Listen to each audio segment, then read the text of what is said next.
Did you know there's approximately 23 million dwellings in England and 30% of them are owned outright? That's 6,900,000. 4% of all dwellings in the country are vacant, so that's 276,000 vacant homes that are owned outright.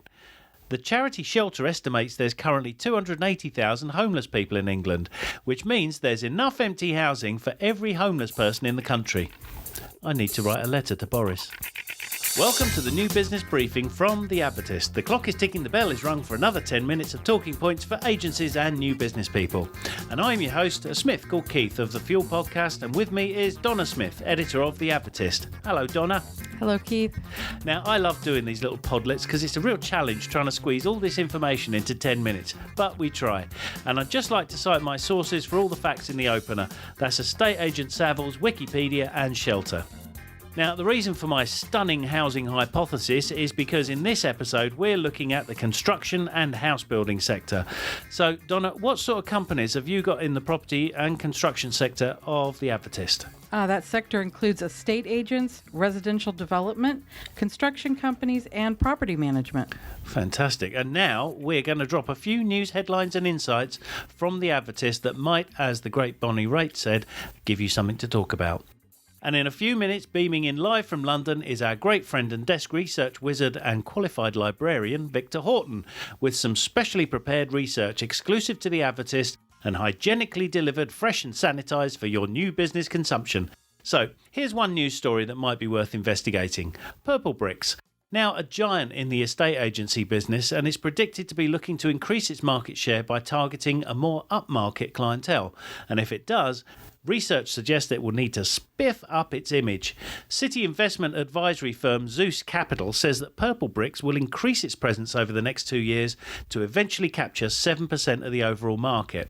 The company was instructed by over 53,500 vendors last year, a figure it expects to rise to 69,000 in 2023, which means it will take some 15,000 additional instructions off its traditional rivals over the next 2 years.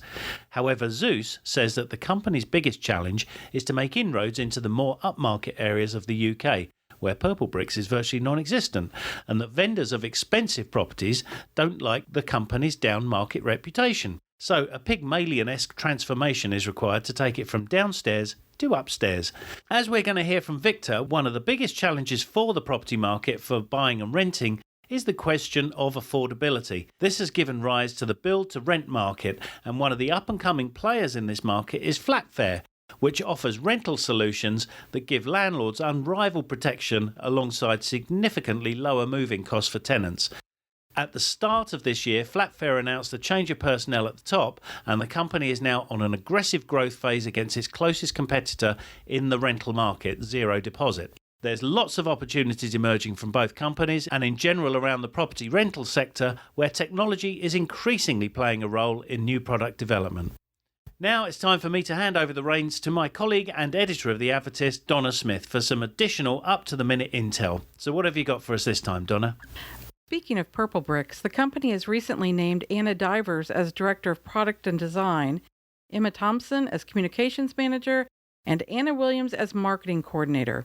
Divers, who joined Purplebricks late last year as Interim Property Director, is responsible for leading the company's product strategy. Thanks very much, Donna. And if you subscribe to the Advertist, you'll get over 200 people moves every month, as well as all the latest tenders, mergers, acquisitions, spin-outs, crowdfunding, VC funding, MBOs, MBIs, and lots of contact data for your next new business outreach.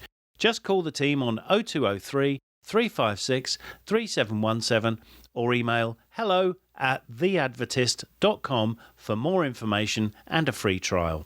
Now we cross over for a look at some of the latest research and intelligence to help you craft your talking points. It's Vic Houghton of VH Insights. Hello, Vic.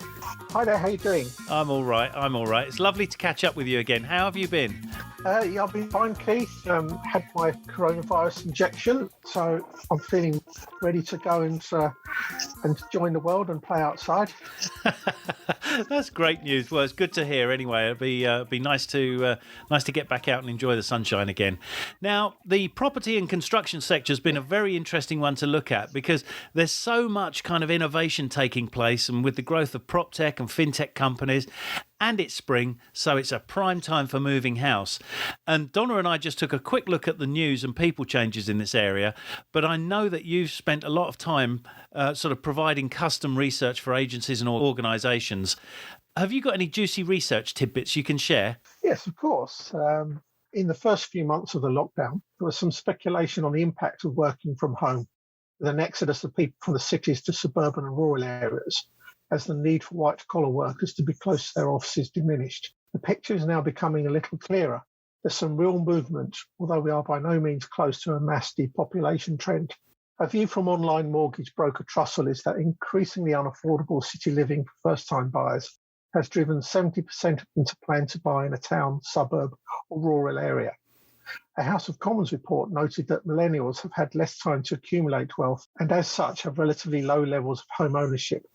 But the employment rate for this group is 82%. Indeed, nearly 60% of millennial-led households are rented, and just 4% of millennial homes are owned outright. There's a pattern forming, with buyer demand driving up property prices even in rural areas, as white-collar millennials now have a reduced need to live close to their workplace. Generational wealth disparity means that millennials have had less time to save. According to Trajectory's most recent study of the economy, pandemic-driven saving is a coiled spring. Once teacher lets us play outdoors again, we can expect a spending splurge, but maybe not from millennials who have been fortunate enough to save. They're likely to look upon their savings as property deposits. And being fortunate enough to save is a big deal. It is now becoming apparent that even within this generation of young adults, that's mid-20s to late 30s, there are those who can leap onto the property ladder with the help of their parents or through inheritance.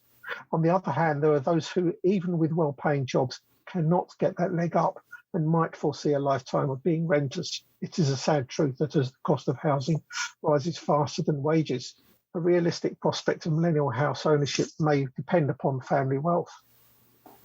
There is some blowback from baby boomers, though, those seeking to downsize and stay in their rural or suburban regions. They are increasingly having to compete against millennials priced out of the cities. These boomers finding that they're getting less for their money when looking to relocate within the same area. Watch for a change in local amenities, schools, leisure, retail, as they adapt to the needs of those younger buyers moving to the suburbs. Finally, these emerging property trends are not just about location, but about the design and layout of those homes. Nearly half of Britons, according to the Building Societies Association, say that a fast, reliable internet connection and being near green spaces has become more important, with nearly 40% saying the pandemic has made them need a home office space. Canvas 8 noted that for those fortunate enough to have one, an outdoor space has been a lifesaver during lockdowns, with people investing in gardens as they realise their mental health benefits. 45% of people planning to move are looking for a garden or a bigger garden. There's renewed appreciation of the foyer, an area that serves as an airlock between outdoors and the home, and a place where all the groceries are sorted as the online shopping arrives. According to Savills, people are demanding more indoor space. Family homes are now selling much faster than flats. That's a significant reversal, as people want more room, especially if they are working from home. The most popular properties in 2020 on Rightmove were 3-bedroom houses, whereas in 2019, 1-bedroom homes were more sought after. Looking ahead, there are interesting potential developments influenced by the pandemic experience on urban design that makes living in cities more attractive and healthy, on the use of third spaces, that is, how easy it is for people to meet up to re-establish real-life social networks, on the ability to move around using almost taboo public transport, and on the proximity of shops that haven't gone bust. The old adage about location, location, location will have to cover new criteria for attractions and services that need to be close to where people want to live. Oh, that's fantastic, Vic. Great stuff. And I was talking to a senior director at Barratt Homes the other day, and they told me that they're building in home office and high tech centres into their new build homes. So that very much chimes with what you just said. So very exciting indeed. Wonderful stuff. Thank you, Vic. If anyone listening wants any bespoke desktop research on any sector or company for their agency, how do they reach you?